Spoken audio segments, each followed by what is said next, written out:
tumepata nafasi ya kumfuata katibu wa Chama cha Demokrasia na Maendeleo Chadema mkoa huu wa Mwanza. Tuanze kwa majina, unaitwa nani mheshimiwa? Naitwa Mr. Boniface Nkobe.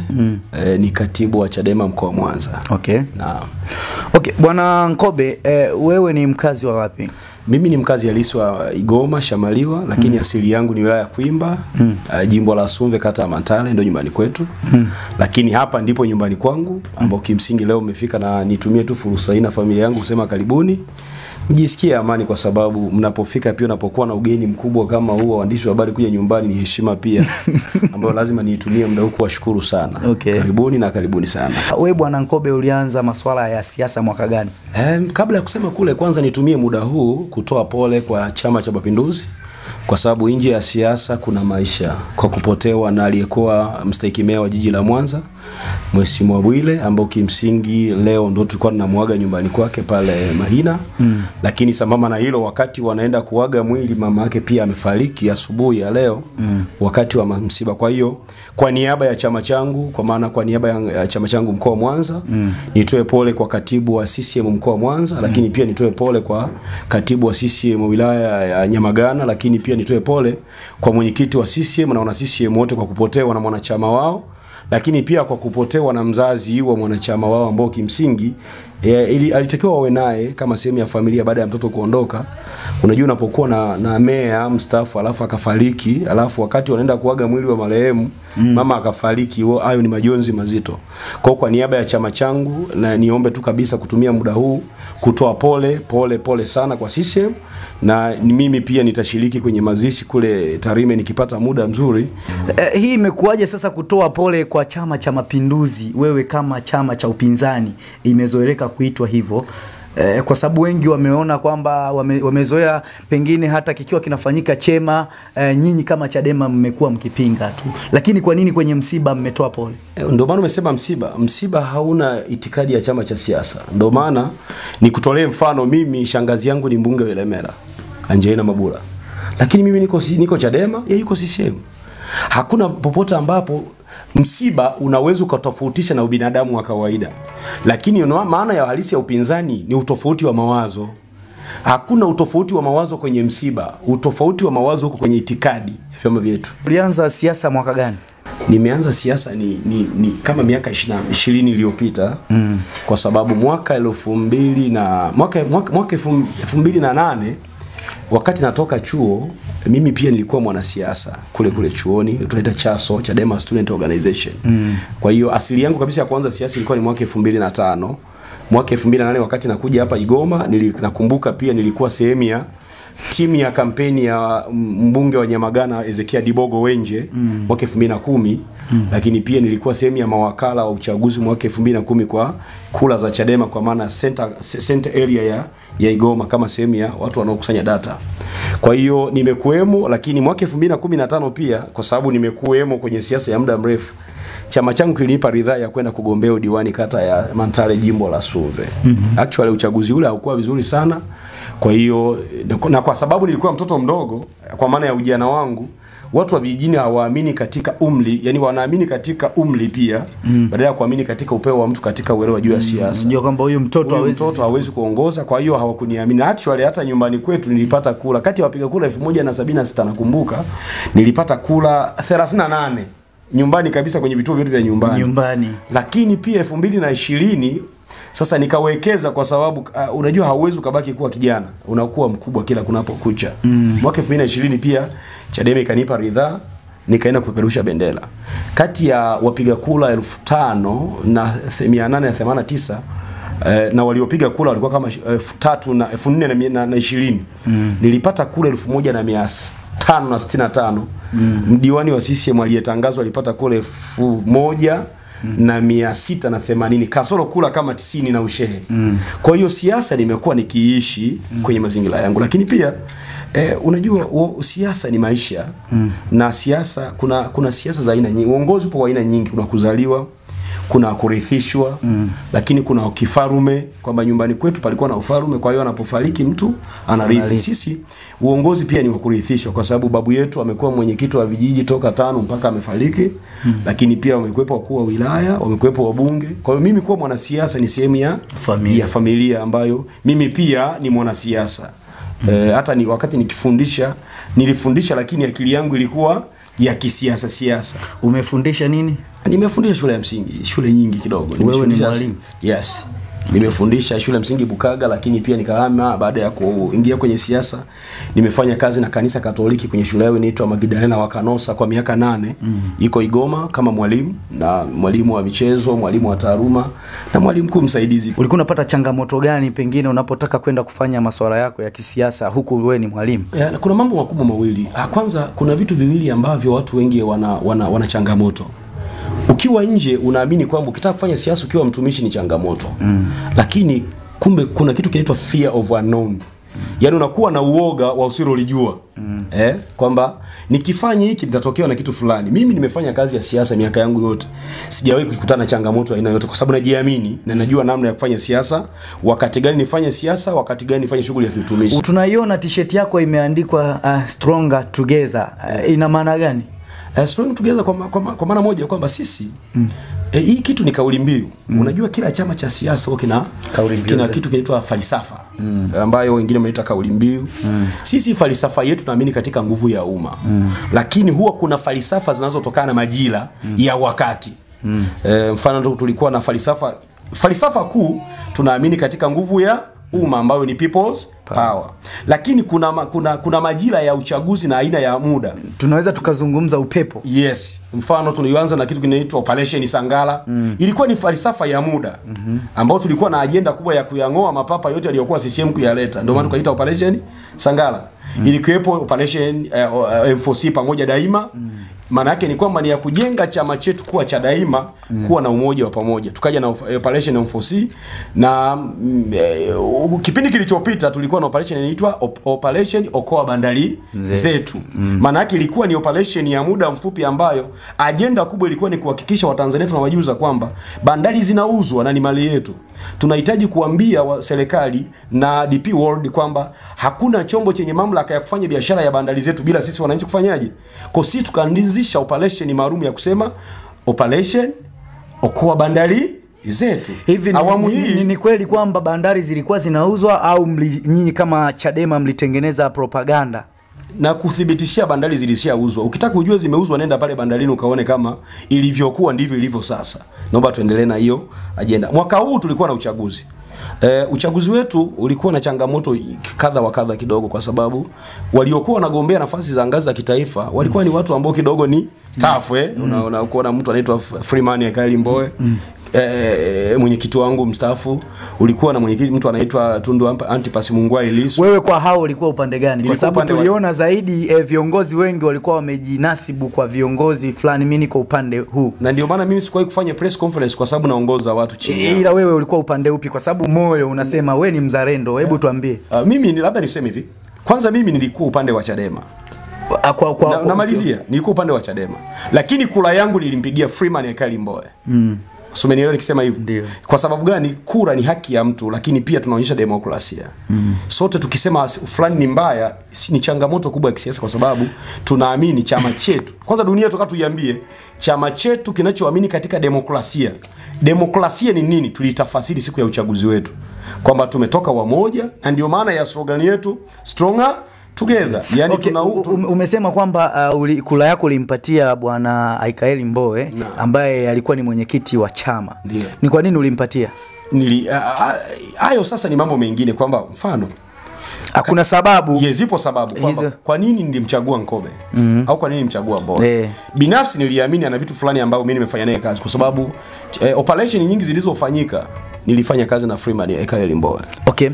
Amefika nyumbani kwetu Sumve kwa maana ya siasa tumefanya naye kazi. Sasa bwana katibu, tukitazama umesema kula yako ulimpa bwana Mbowe, utaweza kufanya naye kazi bwana Tundu Lissu kwa sababu pia unaamini kwamba katika moyo wako huyu hanifai, ndio maana ukamnyima kula? Labda nikwambie kitu hivi.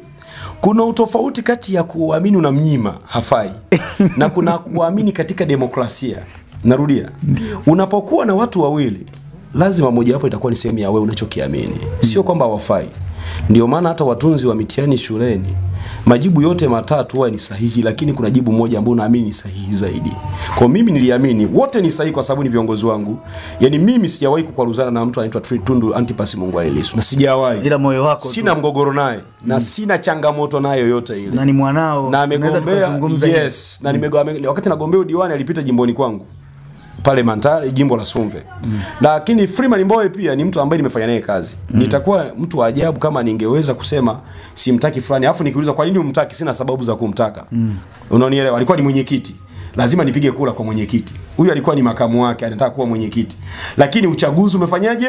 Umeisha. Okay. Sisi chama chetu hakijawahi kuendesha migogoro. Na ndio maana toka uchaguzi umeisha tarehe 21 ambao matokeo yalitangazwa tarehe 22. Nikuthibitishie, hakuna popote ambapo mwawe kumsikia Freeman Mbowe amesema muungi mkono Tundu Lissu. Na hakuna popote ambapo utafikiri Freeman Mbowe atasema. Okay, imezoeleka kwamba chama chochote kile au ofisi yoyote ile au taasisi yoyote mtu anapotoka madarakani lazima aende akakabidhi ofisi. Kwa nini kwa bwana Mbowe haikuwa hivyo? Labda nikwambie hivi, vipo vitu vya kikatiba kwa maana ya katiba za vyama vyetu, lakini vipo vitu vya kisheria. Katiba yetu sisi ya chama haijasema wakati wa makabidhiano awepo nani, kwa sababu kwa nini usilinganisha kati ya serikali na chama? Serikali kwa nini wanafanya makabidhiano kati ya rais aliyepo na aliyepo? Kwa sababu kuna jambo linaloitwa kiapo. Baada ya uchaguzi kuna mtu mmoja anasubiria kuapishwa. Umenielewa? Na anapigiwa jeshi linaloitwa Alfa na Omega. Sasa rais ambaye alikuwepo lazima apigiwe pia gwaride la kuaga. Lazima wakati wa kufanya makabidhiano awepo, kwa sababu sheria inamfanyaje? Inamtaka afanye hivyo. Sisi chama chetu mfano, mwenyekiti wa chama msaidizi wake alikuwa makamu mwenyekiti ambaye leo ndio mwenyekiti. Kwa tafasiri yake ni nini? Mwenyekiti wa chama taifa Freeman Mbowe aliyeshinda ni ofisi yake ya makamu mwenyekiti ambaye alikuwa anakaa ofisi moja. Lakini msaidizi wake mkuu ni katibu mkuu, anayemiliki documents na mafaili yote na taarifa zote za fedha, vikao na nini. Ndio maana makamu mwenyekiti alipofika ambao kimsingi kwa sasa ndiye mwenyekiti wetu aliyeshinda, katibu mkuu alihusika kumkabidhi pamoja na viongozi waliokuepo. Na makabidhiano yalienda vizuri, na ndio maana hakuwa na changamoto yoyote. Ndio maana hata aliyekabidhiwa kwa maana ya mwenyekiti wetu Tundu Antipas Lissu hakuwahi kulalamika kwamba amekabidhiwa vitu vidogo. Okay. Kwa hiyo makabidhiano yamefuata, na ndio maana hata tafasiri ya katibu mkuu namna bora ya kufanya makabidhiano haiwahi kufanya judgment yote, kwa sababu alitolea maelezo vizuri na sisi tunaamini katika hiyo. Na ndio maana hata mimi wakati nashinda mwenyekiti wangu alikabidhiwa, mimi sikuwepo kwa sababu nilikuwa na shughuli maalum. Kwa sababu katiba haijasema lazima niwepo. Anaweza siwepo mwenyekiti wangu lakini mimi nikawepo nikakabidhiwa, kwa sababu sisi hatuna kwamba lazima ule kiapo ufanye 1 2 3 na shughuli zinafanyaje. Kikubwa ni kwamba je, makabidhiano yale yamefuata msingi wa kikatiba chama chetu? Okay. Jibu ni kwamba ndio yalifuata misingi ya katiba, na ndio maana katibu mkuu alitekeleza, na mpaka leo mwenyekiti wa Chadema taifa Tundu Lissu yuko ofisini anafanya kazi yake. Okay. Kwa mujibu wa katiba. Hapa juzi kati chama cha Mapinduzi CCM kikiongozwa na mwenyekiti wao Mama Samia Suluhu Hassan ambaye pia ni rais wa Jamhuri ya Muungano wa Tanzania kilifanya mkutano mkuu Dodoma wa kumchagua pamoja na kumpitisha aliyekuwa mjumbe wa halmashauri kuu ya NEC taifa Bwana Stefano Wasira, na sasa ni makamu mwenyekiti wa chama cha Mapinduzi CCM taifa. Nyinyi kama Chadema mmekuwa mkimponda sana kwamba Chadema CCM kwa nini wameamua kumchagua Bwana Wasira. Je, wewe umezungumza kwamba Bwana Mbowe ulimpatia kula, na ikitazamwa kwamba Bwana Mbowe amekuwa kiongozi kwa miaka mingi. Je, na imani ulikuwa rafiki yake, na pengine naweza nikasema ulikuwa ni moja ya watu ambao wanaompigia kampeni Bwana Mbowe ili aweze kuendelea kuwa mwenyekiti. Je, nyinyi hamkulitazama hilo katika swala zima la demokrasia ili aweze kupumzika na heshima yake, pia tukiangalia umri huu? Kwanza labda nikujibu kwa fact. Sisi hawajafanya uchaguzi. Miongoni mwa vyama dhaifu duniani ni CCM. Na hili wala sitaki kupepesa macho kwa sababu kubwa mbili. Vyama vyote vya kidemokrasia duniani vinafuata misingi ya haki, utawala bora na sheria. CCM makamu mwenyekiti inapelekwa karatasi ya wajumbe bila kuchukua fomu. Ni udhaifu mkubwa kwa sababu wanawanyima wanachama wao wenye sifa kama za Wasira kugombea. Umenielewa? Na hata ukisoma katiba ya CCM, sijaikariri namba ngapi, ibara ya ngapi imesema mwenyekiti atapeleka majina mangapi? Matatu. Lakini mwaka huu imepelekwa jina moja. Maana yake mnaenda kuchagua nini? Maana yake huo ni uteuzi ili wajumbe wakathibitishe. Kuna watu wanashangilia mle kwa sababu mwaka huu tuna mwaka wa uchaguzi, kwamba wasipopitisha wakaonekana wanaenda against na madhimio ya mwenyekiti. Tafasiri yake ni kwamba kuna watu hawezi kuteuliwa kwa madiwani wala wabunge, so lazima wakubaliane kinachoendelea. Lakini katika vyama vinavyoamini katika uhuru na demokrasia ya haki, huwezi ukampeleka mjumbe mmoja kupigiwa kura bila kuchukua fomu. CCM wakiwa Dodoma wamempitisha mpaka na makamu wa rais. Hivi unapitishaje kwenye nalia namna hiyo? Actually sitaki nizungumze sana kwa sababu sina mamlaka ya kuwachagulia CCM namna ya kuchagua, lakini tunawafundisha namna ya kuishi kwenye siasa na uhuru. Tuje kwenye mambo yanayohusu Wasira. Mdogo wangu nikwambie Bujepa. Wewe unaweza kuwa makamu mwenyekiti wa CCM taifa, unakataa? Inawezekana. Na ndio maana hata serikalini kuna muda wa kustaafu. Wasira huyu tunayezungumza tulimshinda ubunge Bunda. Alikuwa mbunge wa jimbo la Bunda miaka mingi. Tena bahati nzuri inawezekana huna historia na Wasira. Wasira amewahi kuwa mbunge kwetu. Kuwa mbunge wa NCCR Mageuzi. Kama una historia mimi nakukumbusha. Tena wakati wa Nyerere ambao hawakutaka hata kuonana, Wasira amekuja kurudi CCM baada ya Nyerere kufariki. Kaisome historia nakwambia. Ambaye leo Wasira ambapo ilikuwa ni mwaka gani? Nafikiri ilikuwa ni miaka ya 85 kuja mpaka miaka ya 90. Wakati Nyerere alikuwepo madarakani. Tunakuja kwenye mambo ambayo kimsingi tunataka tuyajadili sasa kwamba Wasira mimi sio babu wala sio baba. Mimi ni kilembwe chake. Sio, unielewa? Yaani kama mimi kilembwe, si inawezekana sio kilembwe, ni kilembwekeze. Kwamba Wasira amekuwa kiongozi wa serikalini miaka 50 iliyopita, mimi hata baba yangu hajawahi kumtafuta mama. Mpaka mimi leo nakuwa katibu wa mkoa, Wasira yeye yupo anaendelea kuteuliwa. Tuna vijana wangapi CCM wenye uwezo kuliko Wasira waliona uwezo wa kuwa makamu wenye viti? Tuna vijana wangapi? Tuna vijana wangapi ambao ni watumishi wa serikalini ambao umri wao tu wamekifanyia kazi kubwa sana Chama cha Mapinduzi? Ni wangapi? Na ndio maana leo tunasikitika sisi vijana ambao tunataka kupata ajira. Mtu anastaafu kuwa mkuu wa majeshi anateuliwa kuwa balozi. Je, sisi vijana hatuna uwezo wa kuwa mabalozi kutoka kwenye nchi mbalimbali? Mtu anastaafu leo kuwa jaji mkuu anateuliwa kuwa mkurugenzi wa TANAPA. Kuna wakati mwingine sisi vijana mnapotuhoji na nyinyi waandishi wa habari mjue ninyi mnasifa kwa sababu badala ya nyinyi kututafuta kutuhoji mnahitaji nyinyi muajiriwe serikalini muanze kula maisha kuliko ambavyo Wasira shakula. Yani Wasira tulivyo sasa hivi hana cha kupoteza. Wasira hata leo akiondoka anamuuliza nani? Wasira hana mpango wa kuwa na mtoto kesho. Na ndio maana Wasira hata akisimama jukwaani anaweza katukana anachotaka. Mimi na wewe ambao tunahitaji kutengeneza kesho yetu. Nini faida yetu kwenye maisha ya kisiasa? Ndio maana Wasira leo anakwambia katiba ileti chakula kwa sababu kwake kipo. Mimi na wewe chakula chetu tunakitafuta baada ya kutoka nyumbani. Wasira leo tunavyozungumza anatembea na V8 ya CCM ambayo gharama ya mafuta Wasira hajui.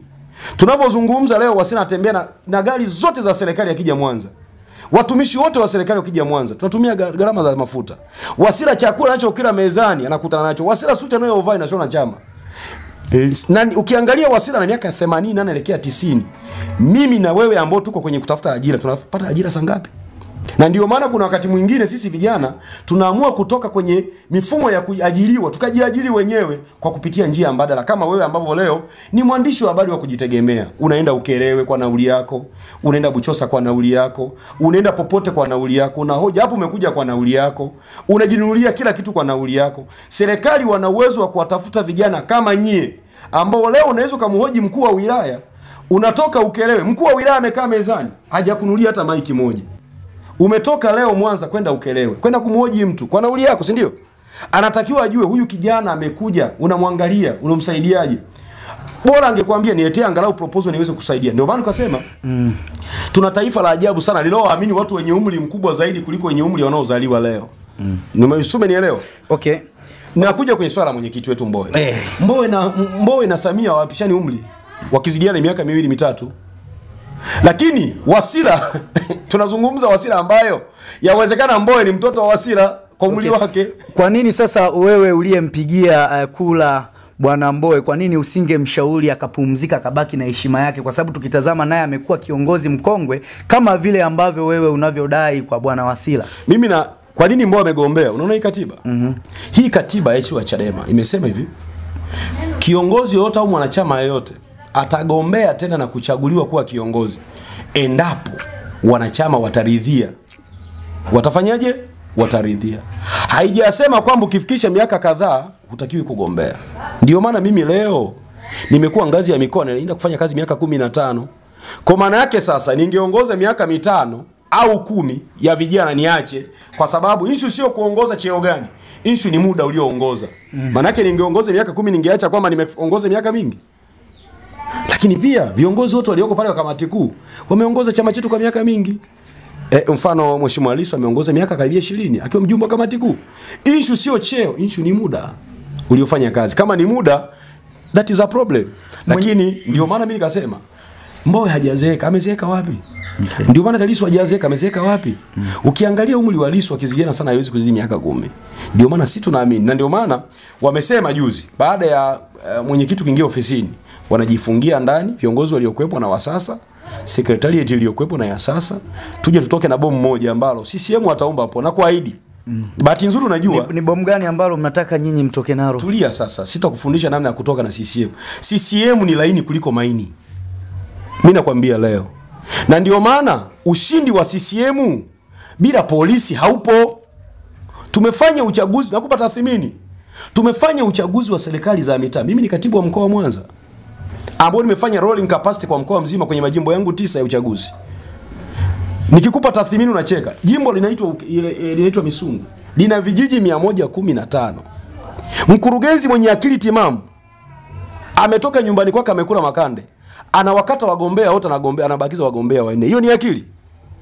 4 kati ya wagombea 115. Lakini tunaogopa nini? Tunaogopa nini? Yaani unaogopa maandishi.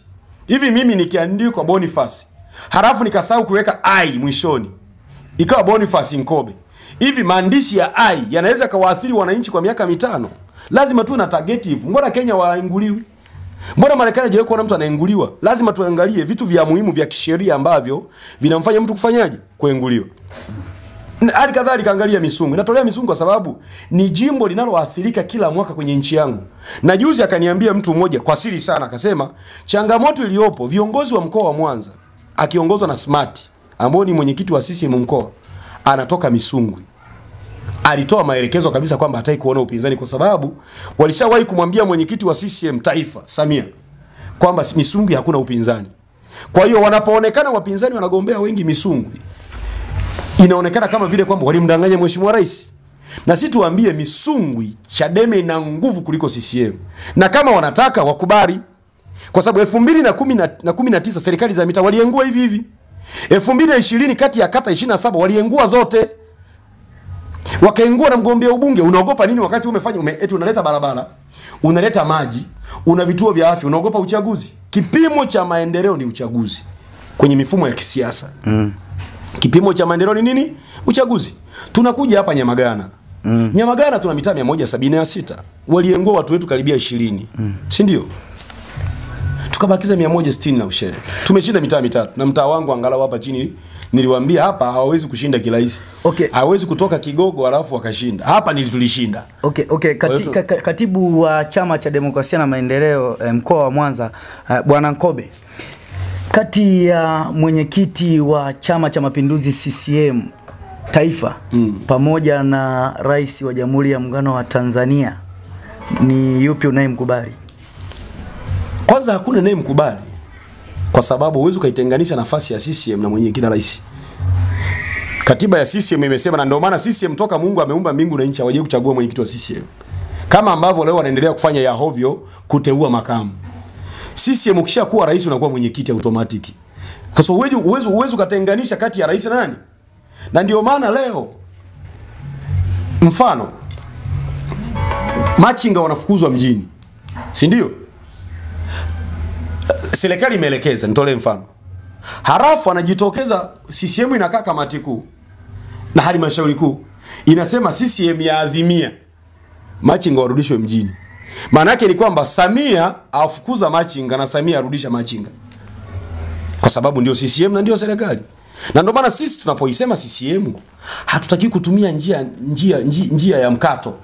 Kwamba CCM ni chama cha hovyo ambacho kama wanajiamini CCM wako vizuri, waruhusu uchaguzi wa huru na haki kama ulivyofanyika Chadema. Wawazi kabisa, waone kama watapata. Na kuthibitishia leo, uchaguzi ukiwa huru na haki, mkoa wa Mwanza ninaouongoza mimi, CCM wakipata jimbo ni moja. Narudia hii sentensi na waielewe. Uchaguzi ukiwa wa huru na haki, nakwambia leo, walimu wasiibe kura, mapolisi wasionekane, ukiwa wa huru na haki, CCM hawapati jimbo hata moja. Wakipata ni moja. Na lenyewe sijajua ni jimbo gani kwa sababu nikiangalia yote yako vizuri. Okay. Target yenu kubwa kumchagua Bwana Tundu Lissu ni ipi? Kwanza nikwambie hivi, uchaguzi wa Chadema huangalii mtu. Mtu akishapatikana taasisi inajifungia kwa ajili ya kuja na mipango mikakati. Unaweza ukawa na mtu mzuri kama ndani ya nyumba hakuna mipango madhubuti, anaweza akabaki mtu na taasisi ikafa. Okay. Ndio maana umesikia baada ya uchaguzi wa Chadema uliofanyika, kamati kuu inaenda kujifungia. Kwa nini inajifungia? Inaenda kuja na maamuzi ya kitaasisi sasa, sio ya mtu binafsi. Yakija sisi tulioko chini ni kuyapokea na kuyafanyia kazi. Wewe kama katibu wa Chama cha Demokrasia na Maendeleo Chadema mkoa wa Mwanza, Bwana Nkobe, ni kitu gani ambacho wewe kilishawahi kukukela ukiwa ndani ya Chadema? Kwa kipindi ambacho nimekuwemo Chadema sijaona mambo mengi sana ya kunikela, ndio maana nimo sayamu. Lakini utofauti wa mawazo na vitamko ni jambo la kawaida, hasa mnapokuwa watu wengi. Hata wewe ofisini kwako pale Bujepa kuna wakati utagombana na hata na bosi wako, utatofautiana na meneja wako. Ni masuala ya kawaida kwa sababu hamjazaliwa familia moja. Hata ndani ya familia ukiwa na mke kuna wakati mtatofautiana. Ukiwa na familia ambayo hamwezi mkatofautiana, hiyo ni familia mfu. Ndio unahisi ulivyomuunga mkono Bwana Wenje na Wenje sasa alishindwa uchaguzi. Kwa CCM huwa wanasema kwamba kura zimepelea. Sijajua kwenu huwa mnatumia kauli gani ya kumriwaza mtu. Hakuna dukuduku lolote ambalo tayari amesha kuwekea Bwana Heche la kukutoa kwenye reli wewe labda kukufikia kwa wakati. Bujepa wewe mchokozi sana. Mimi nilikuwa naiunga mkono Chadema lakini nilipiga kula kwa Wenje. Heche ni kaka yangu. Ni rafiki yangu. Hata tukiwa kwenye chumba cha uchaguzi nilikuwa naye, nilizungumza naye. Lakini pia alijua kabisa kwamba siwezi kumpa kula kwa sababu kuna maisha pia nje ya siasa. Okay, labda mlikuwa na bifu? Hapana, sijakuwa na bifu naye. Kwa nini hukumpa kula? No, yani iko hivi. Wote ni rafiki zangu, lazima apatikane mmoja. Na mimi nikaona kati ya huyo mmoja ni Wenje, lakini cha pili hatujapoteza mtu kwa sababu Wenje inasemekana kwamba Wenje alikupambania wewe uwe katibu wa Chama cha Demokrasia na Maendeleo mkoa wa Mwanza na ndio maana ulimpa kula. Labda alinipambania kwenye nini? Wenje alikuwa kampeni manager wangu? Jibuni hapana. Kwa mimi kula sikuitafuta kwa maana ya kubebwa, ila kule lijibeba yenyewe kwangu kwa sababu nikiamua kwamba tunaingia kazini ni kazini. Na hapa nakupa wiki hizi Mwanza inaanza kazi. Hivi ni kweli kushindwa kwa Mbowe mwenyekiti wa Chama cha Demokrasia na Maendeleo kumechangiwa na kamati kuu iliyokuwa juu ikidai kwamba haimhitaji sasa? Apana. Kwa sababu ana tabia ya kuwabadilikia? Demokrasia iliamua. Hakuna mtu hata mmoja ambaye ana uwezo wa kumchukia mwenyekiti wake. Ndio maana baada ya uchaguzi unahisi sasa baada ya uchaguzi huu umeisha Bwana Mbowe atawapa ushirikiano kama nikwambie leo hata baada ya uchaguzi Mbowe ni mjumbe wa kamati kuu. Sisi ukishakuwa mwenyekiti wa chama ukistaafu unakuwa mwenyewe unakuwa mjumbe wa kamati kuu wa kudumu. Lakini kukumbushe Wenje ni mjumbe wa kamati kuu kwa sababu ni mwenyekiti wa kanda. Kwa Wenje, Mbowe, Lissu, Heche watakuwa ofisi moja miaka 5. Okay. Kwa hiyo watafanya kazi kwa pamoja. Yaani hatujampoteza mtu kwa sababu mawazo labda kakaangu Odero kwa sababu yeye sio mjumbe wa kamati kuu ndio unaweza kupoteza mawazo yake. Lakini wengine wote mawazo yao wataendelea. Imezoeleka kutoka Chama cha Mapinduzi CCM huwa kuna heshima ambayo mtu aliyeshika nafasi ya kwenda kugombea kiti fulani kikubwa cha kuthubutu huwa anapewa heshima. Je, nyinyi Bwana Odero mnampa heshima gani kwa sababu pale amethubutu? Mimi sio mjumbe wa kamati kuu. Na Odero haishi mkoa wa Mwanza. Na haishi wilaya Nyamagana wala kata Igoma. Ila nyinyi kama Chadema sasa iko hivi, hakuna maamuzi yanayofanyika nje ya vikao. Kikao ndio kinachopanga fulani tumfanyie nini. Na ndio maana nikasema Odero sio mkazi wangu wa jiji la Mwanza. Angekuwa jiji la Mwanza mimi ningesema tunaunda kamati maalum ya kimkoa, tungempa kazi ile ya kutusaidia. Lakini kamati kuu inaendelea na utaratibu wake. Tusimzungumzie sana kwa sababu aliyegombea kwa mwenyekiti wa chama mimi hata kama leo mimi ni katibu wa mkoa, lakini kwa heshima ni level nyingine ile. Ni bosi wangu, lazima nimheshimu. Kwa sababu angeshinda. Yes, kwa hiyo kamati kuu itaona inafaa au sekretariat ya kamati kuu. Ila kwenye ombi lako sasa unavyoona, sitaki kuomba chochote kwa sababu viongozi waliopo wana uwezo mkubwa sana wa kuangalia umuhimu. Ni kitu gani ambacho unachokikubali kilichofanywa na Mheshimiwa Rais Samia Suluhu Hassan hapa Tanzania na wewe ukasema yes? Kwanza kuna mambo kadha kabla ya kujibu kwamba nataka kumkubali kipi, kama mwenyekiti wa CCM au kama rais. Sisi ile Mheshimiwa Rais tumemuita mpaka kamati kuu iliketi ikafanya makubaliano. Samia ikamuita kwenye siku ya wanawake duniani. Na ilivyomuita ilimpa content nzima za kwamba inahitaji nini. Samia kutekeleza hata moja kwenye ile content alizopewa. Unaposema kwamba hakutekeleza hata moja unamaanisha nini? Kwa sababu tunatizama mliomba maandamano, mkapewa, mkaandamana nchi nzima. Iko hivi. Nataka ndio maana nimesema tulimuomba akaja kwenye siku ya wanawake. Hatukumuomba maandamano. Maandamano yako kisheria. Ukisoma katiba hii ya mwaka 1977 iliyofanywa marekebisho 2005 ina content zake. Lakini ukisoma sheria ya vyama vya siasa, maandamano ni yapo kisheria. Isipokuwa kuna mtu anajitoa borite kwamba hawazuia. Anajua kabisa ni kosa. Aliyewaruhusu kuandamana ni nani? Niko hivi. Hakuna shukurani kwenye wajibu. Kama kuna jambo Samia amelifanya, sio shukrani wala fadhila, ni wajibu wake. Unafaidikaje na fora za Mheshimiwa Samia Suluhu Hassan? Actually siwezi kusema sana. Kwenye masuala ya resilience, kuna masuala ya reconciliations. Ninajaribu kuangalia kidogo kwamba actually sisi pia ni waathirika sana wa nchi hii katika masuala ya kiuchaguzi. Mimi ambaye nimegombea mwaka 2020 ninayajua madhila. Waandishi wa habari mliokuwepo 2020 mnayajua madhila. Hakuna kiongozi wa Chadema ambaye hakuumia. Tunapozungumza leo Heche mdogo wake aliuawa kwa risasi. Tunapozungumza leo Lissu ni mlemavu. Tunapozungumza leo Wenje kakaka alikatokatwa mapanga kama nyama na alikimbia kwenda nje kwa pensi. Tunapozungumza leo God bless Lema ni mtu ambaye amepoteza ndugu zake wa Arusha. Tunapozungumza leo Freeman alipewa kesi ya ugaidi. Si ndio Na amekaa gerezani miaka miezi 8 na ushe. Kwenye taifa ambalo Mbowe amekuwa mwenyekiti wa chama na amekuwa mbunge. Hajawahi hata kumshikia panga mtu anapewa kesi ya ugaidi. Unapopewa kesi ya ugaidi maana yako unaichafua taswira ya nchi kama taasisi. Kwa hiyo kwa vyovyote vile inavyokuwa tunaweza tukashukuru, lakini hatuwezi kushukuru kwenye wajibu. Unapokuwa na taifa ambalo Misungwi anakotoka waziri Mnyeti, maji yaliyoko Shinyanga yametoka ziwani sehemu inaitwa Ihelele. Pale katibu ni kurekebisha, yule sio waziri, naibu waziri. Yes, sawa. Kuna wakati tunasahau kwa sababu kuna vyeo wanapewa watu hata uwezo hawana. Nakuja. Misungwi tunavyozungumza leo ina mji mkubwa unaitwa Usagara. Mji wa Usagara hauna maji.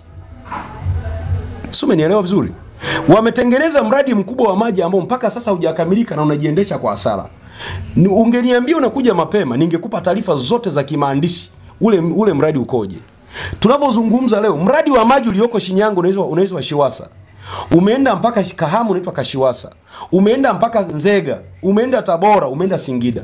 Tunapozungumza wilaya ya Misungwi ambako maji yanatoka hauna maji. Unataka tufanye nini wa Tanzania?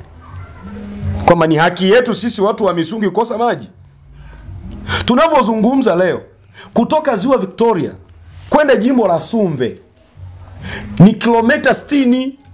Jimbo zima la Sumve halina maji hata tone moja yanatoka Ziwa Victoria. Lakini maji yale yako Shinyanga. Je, watu wa Sumve hawana haki ya kupata maji? Tunapozungumza leo mji wa hapa Kisesa, nenda Kisesa ukajifunze kuna maji hakuna maji. Maji yapo yanatoka hapa nilipoketi mimi hapa. Hapa nilipoketi, nenda pale kafungue bomba halina maji. Unataka ushahidi gani mwingine? Tuko jiji la Mwanza, wilaya ya Nyamagana, kata ya Igoma, mtaa wa Shamaliwa hapo nje hakuna maji. Maji yanatoka mara moja kwa wiki.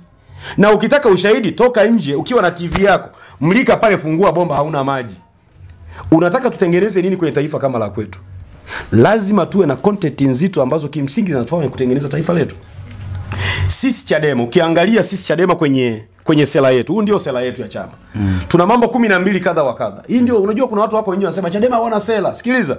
Sisi sera yetu iko kwenye maandishi, sio maneno. Tunasimamia kwenye vikao, tunatoka na lipi tukamalize na lipi. Ni jambo gani ambalo nyinyi kama Chadema mlishawahi kusimama nalo likatiki? Mambo yote. Ndio maana mpaka leo tunapozungumza, kitu cha kwanza ambacho tuliwahi kukifanya wakati mheshimiwa Kikwete akiwa rais wa Jamhuri ya Muungano, tulianzisha vuguvugu la kudai katiba mpya. Pamoja na udhaifu wake wote hatukufikia malengo, lakini angalau walitunga sheria za bunge kwa ajili ya kusimamia mchakato. Na walichokifanya ni uhuni tu bungeni, kwamba kilichotengenezwa na Warioba wakaenda katengeneza rasimu ya kugushi, wakaondoa mambo ya msingi, na ndio maana mzani ukagota. Lakini ingelitokea ile katiba ya Warioba iliyopelekwa bungeni wakaikubali, mpaka tunapozungumza tungekuwa na katiba mpya. Hivi wewe bwana Nkobe utakuja kuhama chama cha demokrasia na maendeleo? Sijawahi kufikiri. Una maana gani kusema hivyo? Sijawahi kufikiri kwa sababu ukianza kuzungumza kwamba hivi wewe Nkobe unaweza kaacha kusali, maana yake naanza kumkaribisha shetani ili niache kusali. Kwa mimi sina mpango huo na sijawahi kufikiri, kwa sababu nikikubali maana yake naanza kumkaribisha shetani. Ipo siku labda utakuja kuhama? Siwezi kuyazungumza yale kwa sababu niko kwenye kazi yangu ya chama ya kuijenga chama changu. Kwa hiyo haya mengine ya kuhama na kutohama hauwezi kuwa mjadala wangu mkubwa, kwa sababu sio content yangu kwa sasa. Nasema ukianza kuzungumza juu ya shetani, unamkaribisha nyumbani kwako, anaweza kufanya maamuzi aina yoyote. Kwa hiyo niombe hilo la kuhama au kutohama tuachie wanaohama. Mimi ndoto yangu, na ndio maana nimekuita hapa kuzungumza mambo ya nini ya Chadema. Okay, wewe kama katibu wa chama cha demokrasia na maendeleo mkoa wa Mwanza, na pia tukitizama katika sifa zako za ualimu, vyeti vyako vinajitosheleza kabisa. Je, ukiteuliwa na rais wa Jamhuri ya Muungano wa Tanzania kwenda kuwa mtendaji sehemu yoyote ile, utakubali? Itambulike kwamba rais wa Jamhuri ya Muungano wa Tanzania ni mwenyekiti wa Chama cha Mapinduzi CCM Taifa. Ikitokea Rais Samia Suluhu Hassan akakuteua, jambo lolote ambalo sijawahi kulipanga siwezi kulizungumza, kwa sababu kwanza mimi sijawahi kupewa cheo cha uteuzi. Ukiteuliwa utakataa? Ngoja nikwambie, sijawahi kupewa cheo cha uteuzi, na ndio maana nilishakiacha. Ikitokea sasa nilikuwa na ajira nikaacha, nikajiajiri mwenyewe kwenye siasa. Mfano hata wewe leo kitokea ukateuliwa, utaacha maiki yako? Utakuwa mwandishi wa habari hata kama ukiwa kule, si ndio? Mimi sina mpango wa kuteuliwa. Na sijawahi kufikiri kuteuliwa na CCM. CCM ina tabia moja, inakuchukua kwa wakati, inakutumia, inakuacha kwa wakati kwa kipindi kile. Nikutolee mfano. Aliwahi kuwepo mbunge anaitwa Chacha Rioba. Alikuwa mbunge wetu wa Serengeti. Aliwahi kuhama akaenda CCM. CCM ikamtumia, ikamtupa jalalani. Nikwambie tu, alirudi Chadema. Leo aligombea uenezi. Kutoka kuwa mbunge wa bunge la Jamhuri ya Muungano wa Tanzania, leo ni mwenezi wa jimbo la Serengeti. Kupitia chama gani? Chadema. Alipotoka akaenda, tukamwambia karibu nyumbani. Umenielewa? Wapo, na kama unataka na leo nakwambia, watu wote walioko CCM waliotoka Chadema, mwisho wao ni mwaka huu. Amini usiamini, yupo Katambi. Kura za muoni anaenda kupigwa pale Shinyanga. Okay, mnawafikiriaje sasa wabunge wenu wa viti maalum mliowaita COVID-19, wabunge 19? Mimi sikuweza kuwaita hivyo, na ndio maana hujaeko ni hoji nikatamka na wanaitwa COVID. Wewe ndio umewaita. Nyinyi ndio mliwaita. Mimi sijawaita. Kwa sababu pia mliwakataa. Na ndio maana nazungumza na mimi, hujazungumza na sisi. Okay. Yeah. Nazungumza na katibu wa Chama cha Demokrasia ambao pia ni mjumbe wa baraza kuu. Na pia katika hoja hizo zilizobeba nguvu ni pamoja na watu kutoka mkoa wa Mwanza. Ikumbukwe kwamba unapokataa nyinyi hamkuwaita, na kukatalia kwa sababu pia wewe ulikuwa ni mwenyekiti wa umoja naweza nikasema wa umoja wa vijana. Hapana, ukisema wa umoja nisema wa baraza la vijana mkoa wa Mwanza. Sawa. Lakini pia mlikuwa na nguvu kubwa sana kuwakataa akina Halima Mdee na wengine. Sio kuwakataa, labda nikwambie kitu na hili watu waielewe. Chama chetu kinapitia michakato mingi sana ya kuwapata wabunge wa viti maalum. Na bahati nzuri mimi nilikuwa pia mjumbe wa baraza kuu, kwa sababu kipindi kile nilikuwa katibu wa wilaya ya Kwimba. Wakati naenda na maana yake na mimi pia nilipiga kura ya kuwaondoa. Chama chetu kina michakato mingi. Moja, ili ukawe mbunge wa viti maalum huteuliwi makao makuu. Jambo la kwanza, unachukua fomu kwenye jimbo lako. Wanawake wa jimbo lako wanapiga kura. Mkishamaliza kupigiwa kura jimboni, zinaletwa taarifa kwa Max na alama mbalimbali kwenye fomu za kujaza ngazi ya mkoa. Zinajazwa. Zikishamaliza kujazwa, baraza la wanawake taifa lina kikao kinaitwa kama secretariat, linachakata majina na kuyapeleka kamati tendaji ya baraza la wanawake taifa. Linatakiwa kufanya.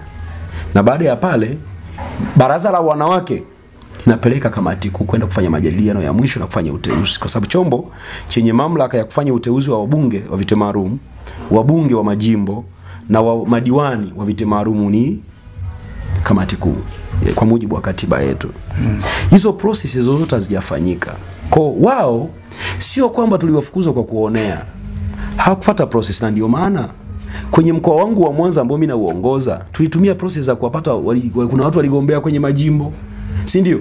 Lakini kwenye hizo COVID hujaona hata mmoja. Kwa nini? Kwa sababu wabunge waliopatikana wengi hawakufuata utaratibu.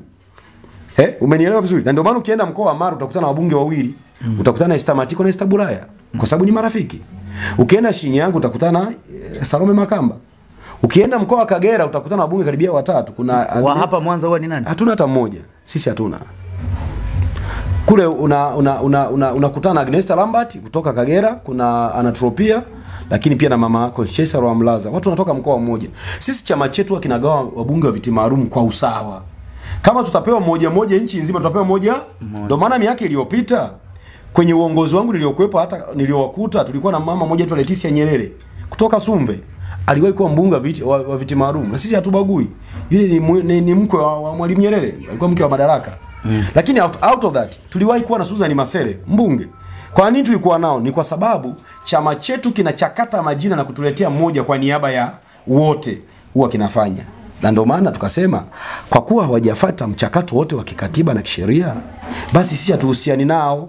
Na hata walioenda mahakamani, mahakamili kwa sababu walikata rufaa baada ya kufukuzwa na kamati kuu. Na bahati nzuri mimi hata hiyo rufaa yao imo ndani kwa sababu nilikuwa mjumbe wa baraza kuu, tulitoka na nakala moja. Walivokata rufaa baraza kuu likaadhimia pia kutokuwa na imani nao. Kwa hiyo linakubaliana maamuzi ya kamati kuu. Walienda mahakamani wakakata rufaa kutokubaliana na maamuzi ya baraza kuu, kwamba baadhi ya viongozi walioshiriki kamati kuu ndio wamesimamia kwenye baraza. Kwa mahakama iliyotoa ruling ikasema tunakubaliana na maamuzi ya kamati kuu.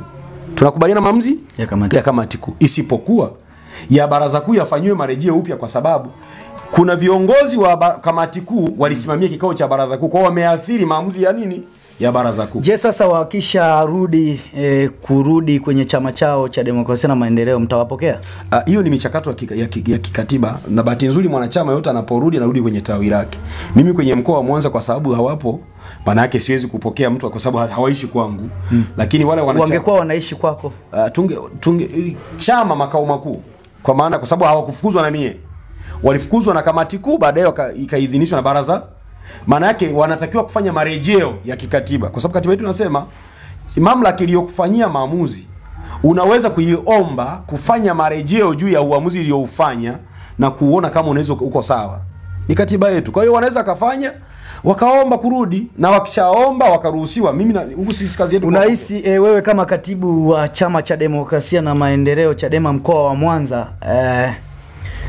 Bwana Nkobe, unahisi ipo siku mtakuja kushika urais? Sio ipo siku, mwaka 2025 sisi mwanandoka madarakani. Yaani kama unaweza ukawa na makamu mwenyekiti kama Wasira, tusipokushinda tunasubiri nini? Yaani uko na makamu mwenyekiti Wasira, si ndio? Tusipokushinda tunasubiri nini? Na usifikiri kwamba Wasira wamemleta kwa maigizo. Wanafanya majaribio kwenye hii kanda, nani mwenye nguvu ya ushawishi. Walianza wakamleta Makonda kuwa mwenezi wa CCM taifa kwa sababu anatoka Mwanza Igoma pale. Mimi na Makonda tunapishana tu mitaa. Mimi natoka mtaa Shamaliwa yeye anatoka mtaa wa Nyerere. Makonda aliyofanya ya kwake mpaka ameondoka hakuna alichokiathiri. Wamemleta mtoto wa Ilemera pale, ambaye hata kwenye kata anayotoka ya Kiseke hamna barabara. Ndo nani? John Mongera. Akawa naibu katibu mkuu. Leo hata wewe ukikuuliza hujui Mongera yuko wapi. Ni naibu katibu mkuu. Si ndio? Na yawezekana ulishasahau kabisa kwamba hata naibu katibu mkuu wa CCM ni nani. Si ndio? Na yawezekana leo ndio nimekukumbusha. Yes. Umenielewa? Amefeli. Sasa wamemleta na nani? Wasira. Kwa wanafanya vipimo kutokana na maeneo.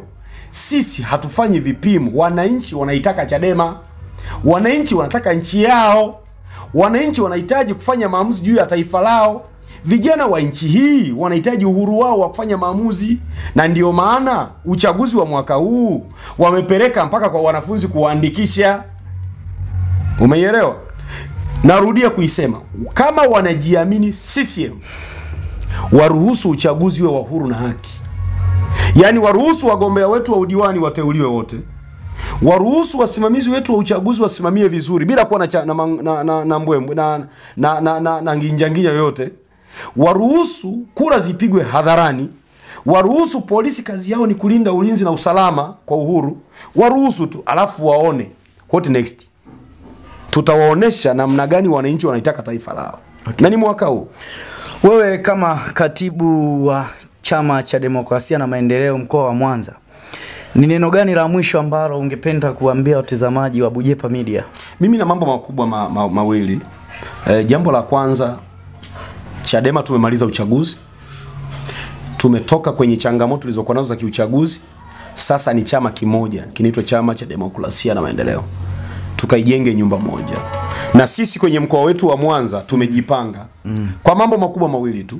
Kushinda uchaguzi wa serikali za mitaa na kuanza maandalizi ya kiuchaguzi, kwa sababu uchaguzi ni mchakato. Lakini la pili, tunasubiri no reform no election. Hii kitu hawajaielewa. Sio kwamba tunasusia uchaguzi, na hii sentensi Wasira ameipokea vibaya. Hatususi uchaguzi.